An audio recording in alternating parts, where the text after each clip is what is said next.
With a career that's made him one of the top movie stars of our generation, he's proven himself as an actor, producer, director, and even as a singer. Starting out in a role that was mostly deleted from the film The Big Chill, he went on to headline such modern classics as JFK, Dances with Wolves, Bull Durham, Field of Dreams, and 2014's Black or White. But one true passion has always been his music, and these days you're as likely to see him touring with his band Modern West as you are to catch him on the silver screen. Hello, I'm Ernie Manouse. Coming up on Interviews, our conversation with multi-Emmy, Golden Globe, and Oscar winner Kevin Costner.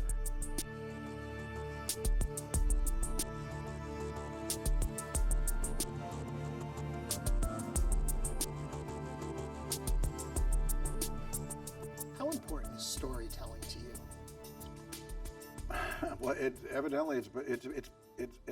became foremost in my professional life. At least it's how I have made a living, being part of telling stories, either writing them or performing them, or whether it's a 3-hour movie or a 3-minute song or 4 minutes. You know what I mean? And so storytelling is, something I grew up with, but I didn't know you could turn it into a living.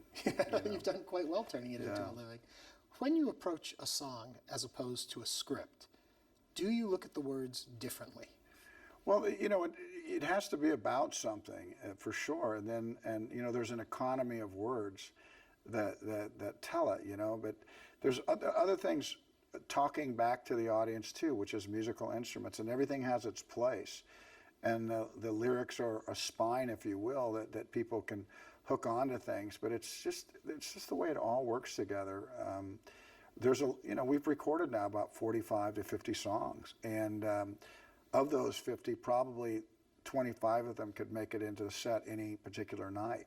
Yeah. And so the songs really have to fight hard to break in, because we have some old favorites. They're not necessarily old to other people because we're not a really well-known band, but for ourselves, songs really have to work hard to break into the set.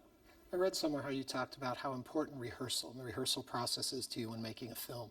Is the same true for performing music, or does it come alive and you find the song in front of an audience as opposed to rehearsing it? They come more alive in front of an audience. We've always said that one performance is worth 8 rehearsals, but you've got to put that rehearsal time in a little bit before you're willing to put it up in front of people. One of the hallmarks of this band is that we will do this, probably because of me. We'll do it earlier than most bands would. Say, hey, we've been working on this song, let's play it. I don't think we're ready. I usually go, I think we are ready. And it always advances us because there's the pressure of having performed it. And it's different. You can practice, but in a way you cruise. Doesn't mean you don't work on breakdowns, but it's a mechanical process. And then when you put it in front of people, it really advances the songs. Take me all the way back, as I understand it. Everyone knows you as the actor. Right. But really, you started with music. I did. I think probably a lot of actors have, so to speak. In my instance, mine was very basic. It starts in the church, the Baptist church. My grandmother was the piano player. My mom was in the choir. Her sister was in the choir. I participated in all the plays, if you will. The Christmas. I was a wise man looking for the star, singing those hymns. I was in, trained classically on piano. I was in traveling choirs, and then sports became really dominant for me, and I didn't be like chained and balled to the piano, and I'm really sorry about that because so much of that has drifted from me. But I was trained classically there, and really could play, and that I didn't know where my life was going. I didn't know I would be able to make a living as an actor, and I wanted to come back to music, and 2 of the guys that are in the band now were in the first band I was ever in called Roving Boy, right. As John Coinman and Blair Forward.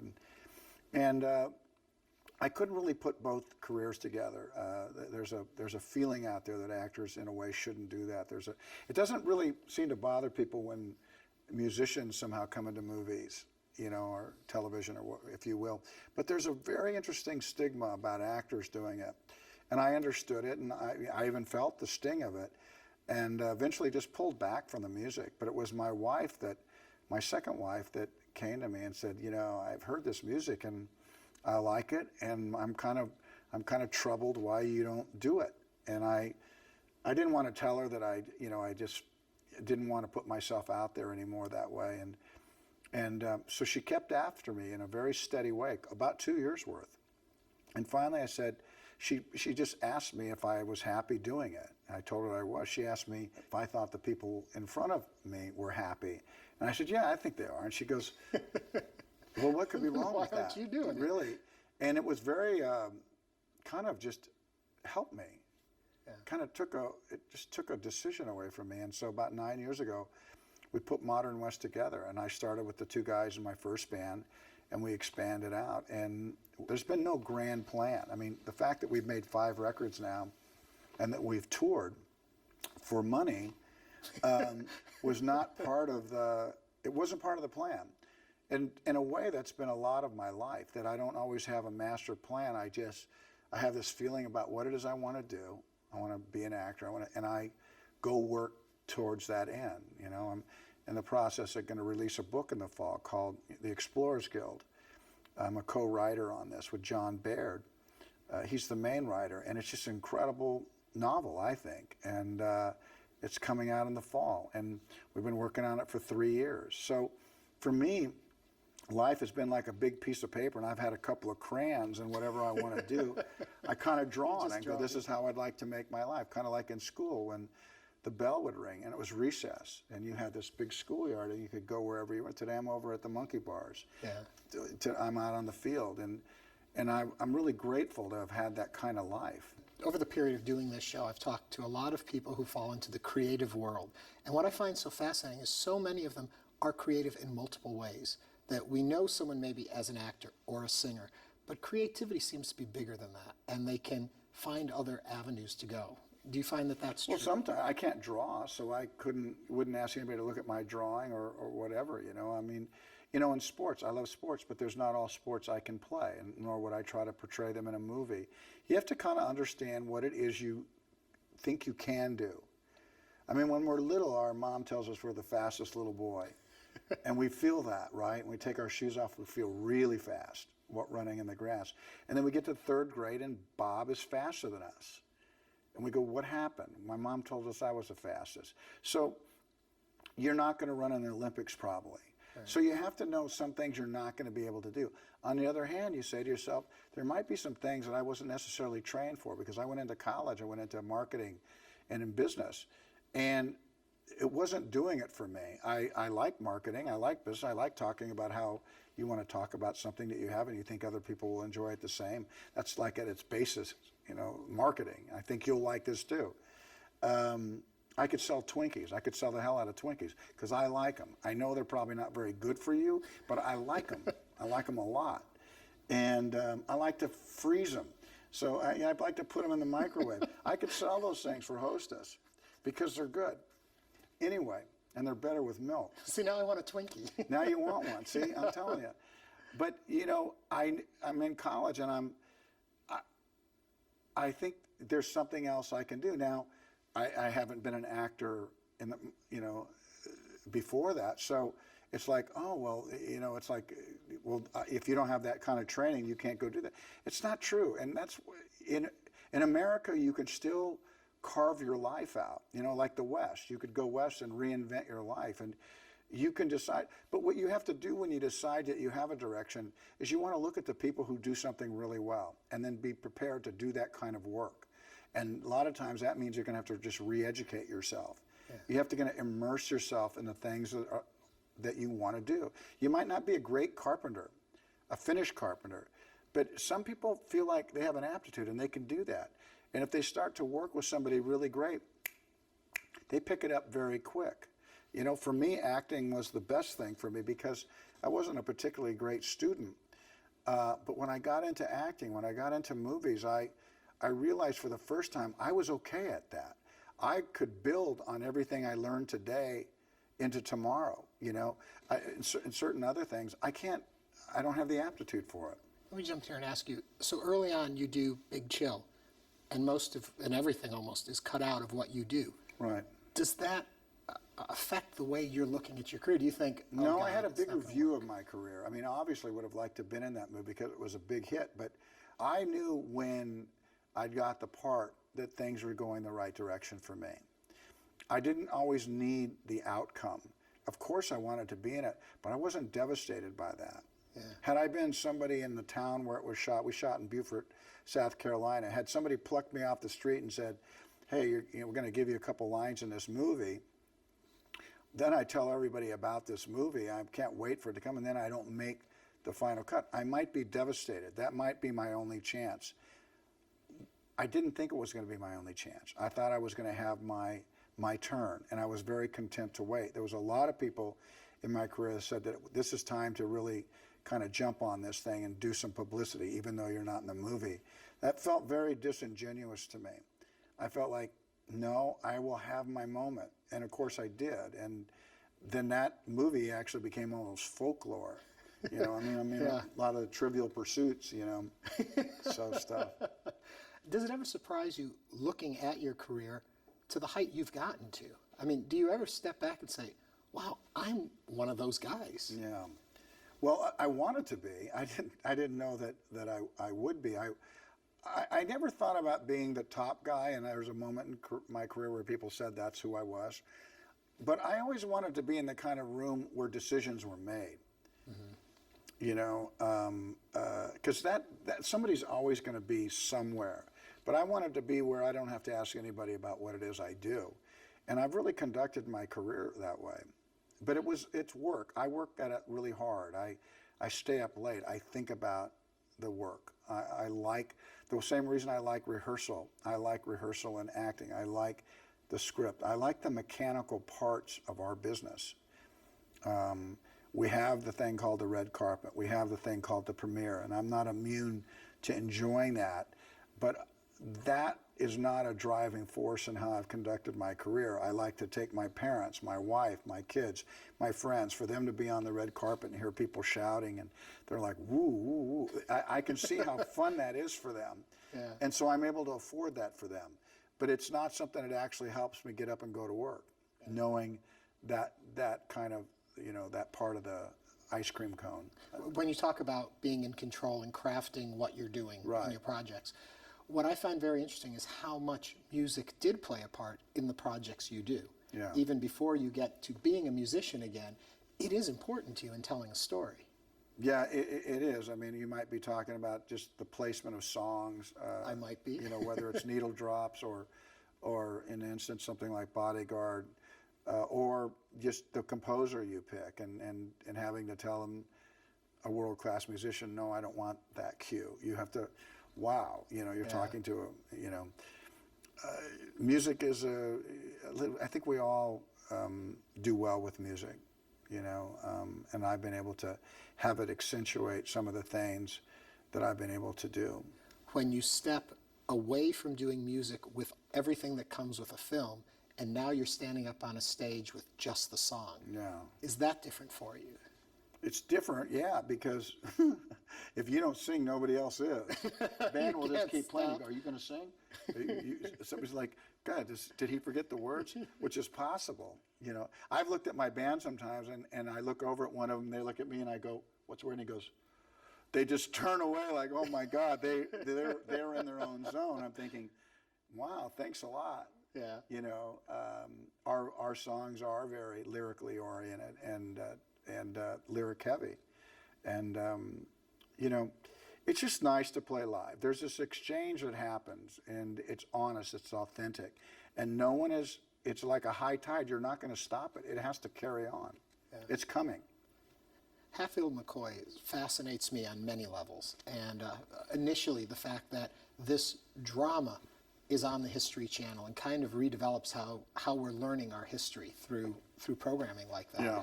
And then the music in it, and then you go off and do the album related back to it. The whole thing fascinates me. Yeah. I think it's a wonderful idea. Yeah, it's a real concept record. You know, the score is John Debney, but he ended up taking 3 or 4 of our cues and expanding on them. But every day I was having an experience with that movie, and I just began to write a lot of lyrics, a lot of poetry. And because it was such a violent moment, and I was like living it every day with the beard, with the pipe, with everything.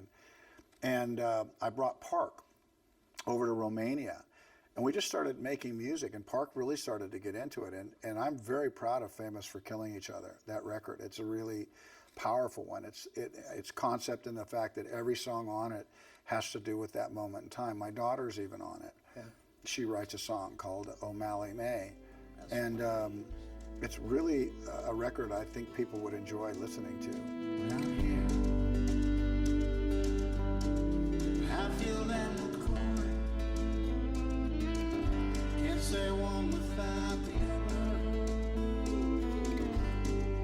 Hatfield McCoys, famous for killing each other.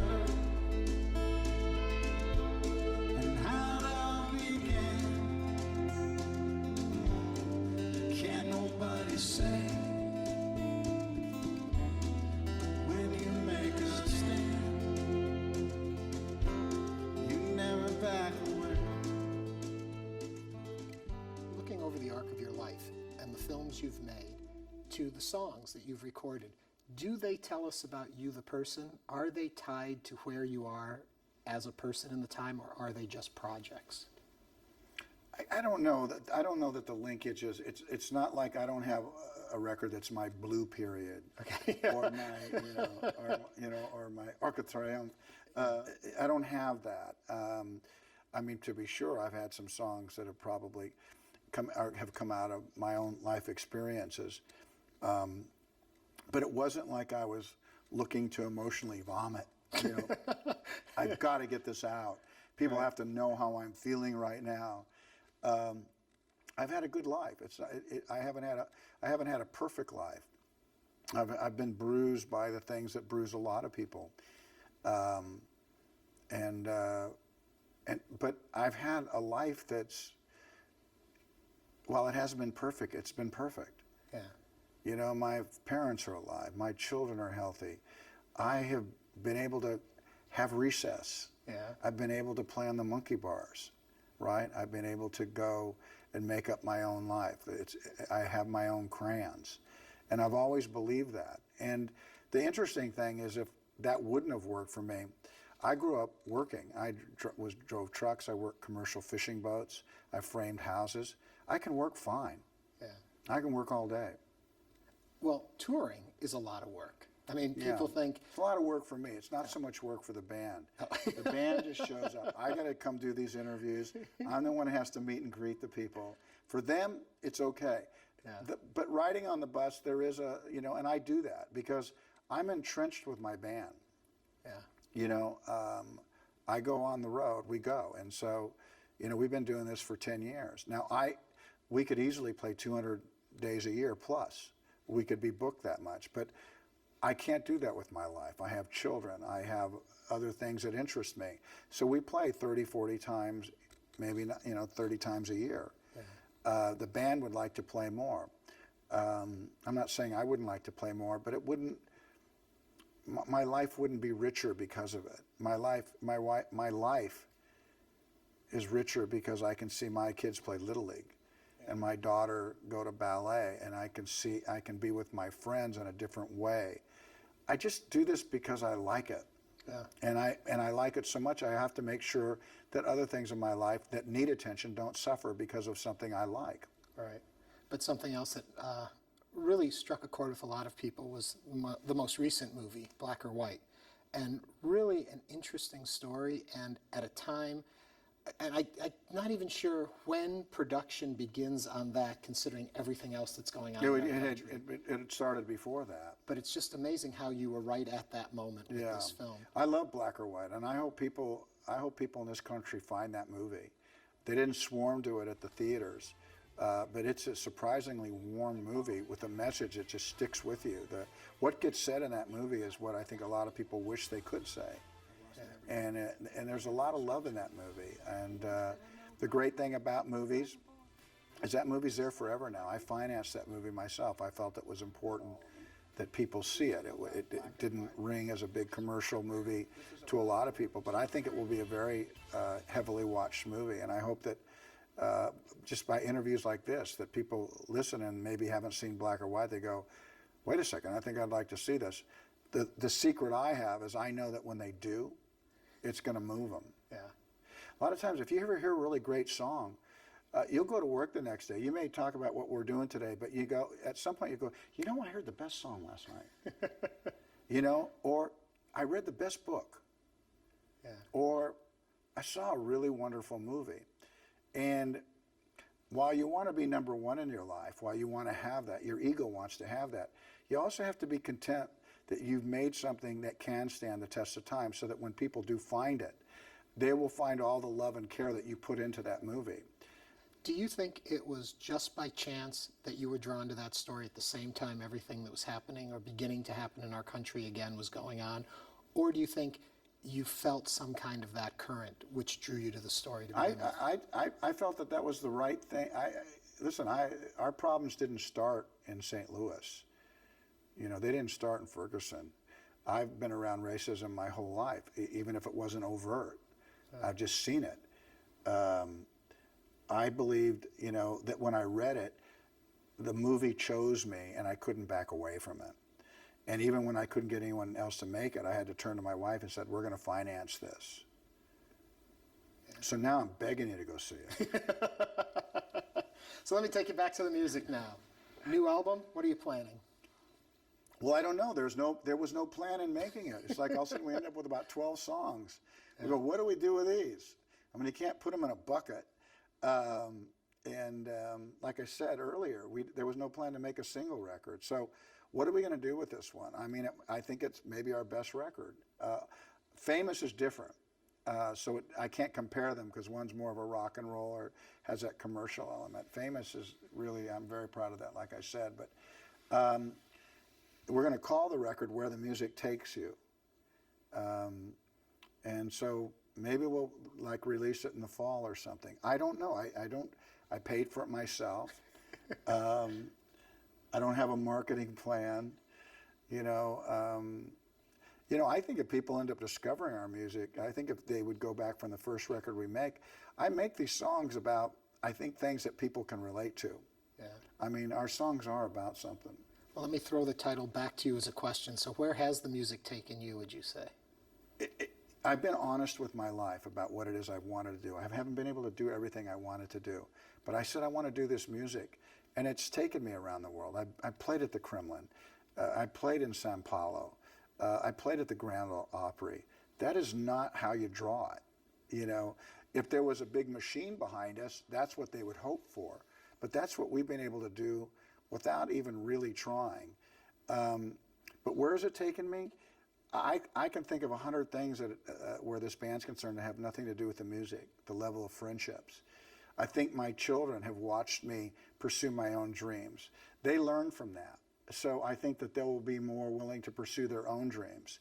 You know, I've been able to see people really moved. We have a song called Angels Came Down, and it was adopted by the Gold Star Mothers. If you don't know who that group is, it was started in World War II. Wives who'd lost husbands or sons or daughters in war. It's not really the club you want to belong to. When we lost the SEALs 2 or 3 years ago, 26 of them, they took that song and played it at the memorial. You know, we got a letter from a woman, and she said, you know, my son was machine gunned to death in Afghanistan, and he bled out on the way to the hospital. And I've been haunted by this, but when we heard the song Angels Came Down, it helped me imagine a new ending for my son's life. That's a really powerful letter to get. Help me imagine a new ending for my son's life. So if we didn't do anything right that year, we did that right. Yeah. So we played for USO shows. We got a song called Hero. It's about soldiers who are coming back from Iraq and Afghanistan, and you know, with wounds you don't see, not the obvious ones. What I've seen, what I've done. When the smoke cleared from my long black gun, clings like shadow to my life. Play with my kids now, sleep with my wife.